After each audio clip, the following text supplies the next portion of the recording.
Good morning, good afternoon, good evening, everyone. Hey, everybody in the chat. Shout out to everybody here to announce that it has been confirmed that Queen Elizabeth has died at the age of 96. Um, the longest reigning monarch in British history, in a crap load of, um, of course, they don't want us to bring any of this up, but there's a lot of controversy that also comes with her. Um, I knew something was going on, and I didn't think it was going to be long either. The way that the family ran in, I think she's been dead. I just don't know how long she's been dead. Shout out to Queen's Throne in the chat. I see you, boo. I'm recovering from last night, right? You can hear it in my voice. Oh shit. Anyway, I've got some of my other destinations in here, but some statements had come out, right? Some statements had come out earlier regarding doctors being concerned for Her Majesty's health, right? Recommending this, recommending that. We were already hearing that she was actually hospitalized. Hey, Dennis, how you doing? We already know that she, it's been reported that she was actually hospitalized when these doctors released this statement that didn't really rile the public up. But all of a sudden, you started seeing the Queen's family coming in from all over the world immediately, right? We've seen her son, Prince Charles, her grandsons, Prince William, Prince Harry is also on his way. And then, we even seen shots of Prince William in the car with Prince Andrew, Prince Edwards, right? They were on their way to a castle in Balmoral, Scotland, which is apparently where the Queen was. The last media press junket that she had done was 2 days ago. She did look quite frail, but the woman, okay, 96, all right.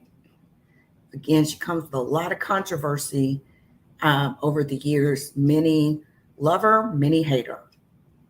My understanding, by the way, is that Prince Harry is traveling alone. I knew something was up.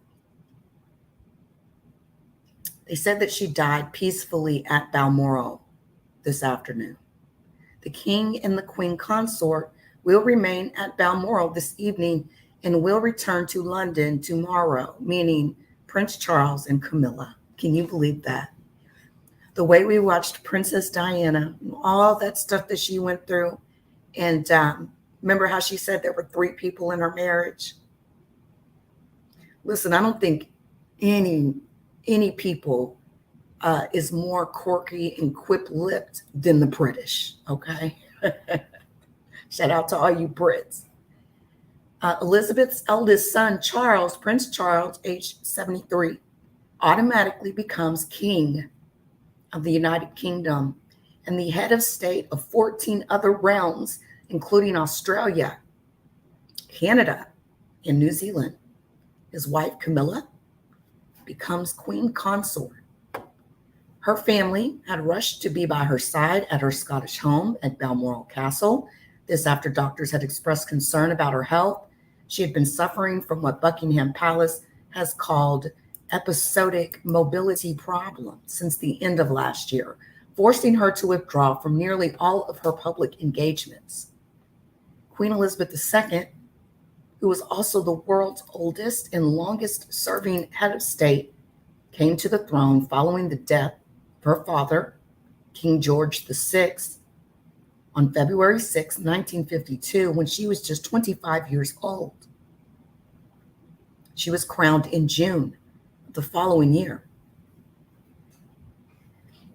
The first televised coronation was a foretaste of a new world in which the lives of the royals were to become increasingly scrutinized by the media. On her coronation day, Elizabeth said, "I have in sincerity pledged myself to your service, as so many of you are pledged to mine. Throughout all my life and with all my heart, I shall strive to be worthy of your trust." Elizabeth became monarch at a time when Britain still retained much of its old empire. It was emerging from the ravages of World War II, with food rationing still in force and class and privilege still dominant in society. Winston Churchill was Britain's prime minister at this time. Joseph Stalin led the Soviet Union, and the Korean War was raging. In the decades that followed, Elizabeth witnessed massive political change and social upheaval at home and abroad. Her own family's tribulations, most notably the divorce of Charles and his late first wife Diana, were played out full public glare. And she is now dead at 96. It has been confirmed. And this will be breaking news all over the country. You will see many news shows that will be running 24-hour coverage of her funeral and all that sort of a thing, because it's what they do. Think about this. The United States used to also be subjects of the Queen until the Boston Tea Party. That is always a good story, though, the Boston Tea Party. How it all came down to taxes, baby. Paying taxes. It's like, why should we send taxes across the pond? We don't even see these people. They're going to control us from 2,500 miles away.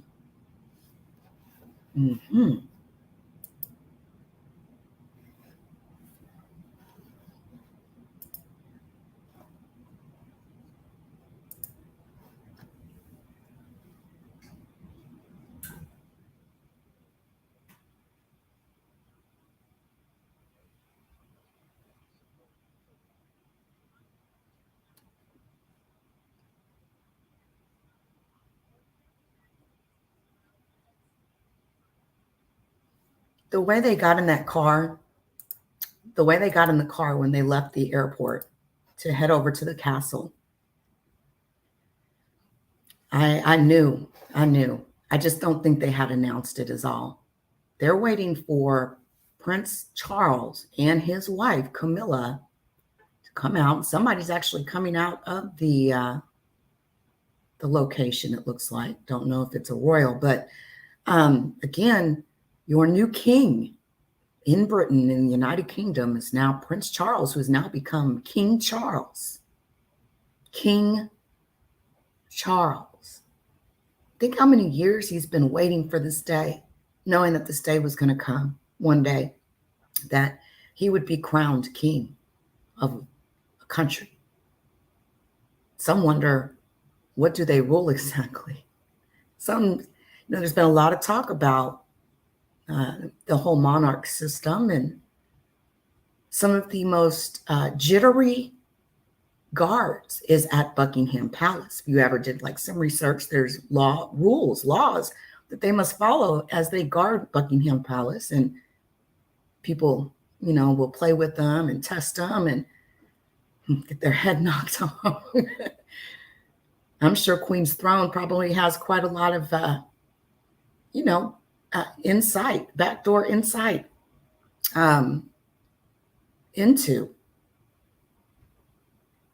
Queen Elizabeth II, who has now died at age 96.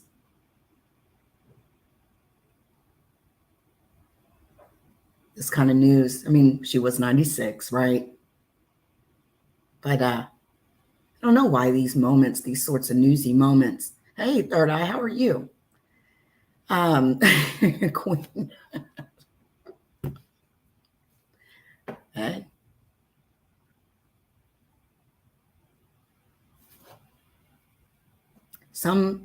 I'll bring this up. There's been one little conspiracy rumor. There's been a lot of conspiracy rumors that have really followed the royal family all the way down from, did they have any hand in the death of Princess Diana? Prince Charles is the king now. Yes, Dennis, he is now King Charles, but I don't know how many other Charleses have been in front of him. So I don't know if it'll be like the second, the third, the first. I don't know. Has there ever been a King Charles? And they got all these fancy rules, right? I think too. Let's see here. Oh, here. The succession plans actually have already been created. They're already in place, right? So Charles will succeed Queen Elizabeth, right, to the throne. Let me tell you here. He is actually the longest serving heir in British history. He will inherit, this is going to be interesting. He will inherit the sovereign title and job as head of the Commonwealth, along with other assets such as land and property. Here, I'll let you see this. This is like the succession line here, what it looks like. This is from the Washington Post. Okay, there's Queen Elizabeth, Prince Philip. You know, her husband had just died last year. And you had King Charles. Look, they've already updated it to say King Charles. I don't think there's any numeric after it. And this succession line kind of goes on and on and on here, right? But after, you know, when King Charles dies, Prince William will be next up. Prince William did have a son, George, so his son would then take in succession at that point. Number 3 coming in at Princess Charlotte, and number 4, Prince Louis. And number 6 would be Prince Harry's son, Archie. Prince Harry becomes number 5, and his son becomes number 6, with his daughter Lilibet becoming number 7. That's how that succession works. In the past, the Queen expressed desire for Charles to take over the Commonwealth, saying that it is her sincere wish that the Commonwealth will continue to offer stability and continuity for future generations, and will decide that one day the Prince of Wales should carry on the important work started by my father in 1949, according to her, right? This was what she said in 2018. Charles, who is now 73, has waited decades to become king, longest serving heir, eldest of 4 children born to the Queen and her late husband, Prince Philip. When his mother assumed the throne at age 25, he became Britain's heir apparent at age 3. Charles' titles include Prince of Wales, Duke of Cornwall, Duke of Rothesay, and Earl of Carrick. So we'll see what happens, guys, but that is the deal. And that's what's happened overnight, or, you know, in the last 24 hours or whatever. And of course, my laptop is, I need to reboot this sucker, but it says here, the Queen died peacefully at Balmoral this afternoon. The King and the Queen Consort will remain at Balmoral and will return to London tomorrow. And that's it. So we'll see, guys. Till next time, everyone.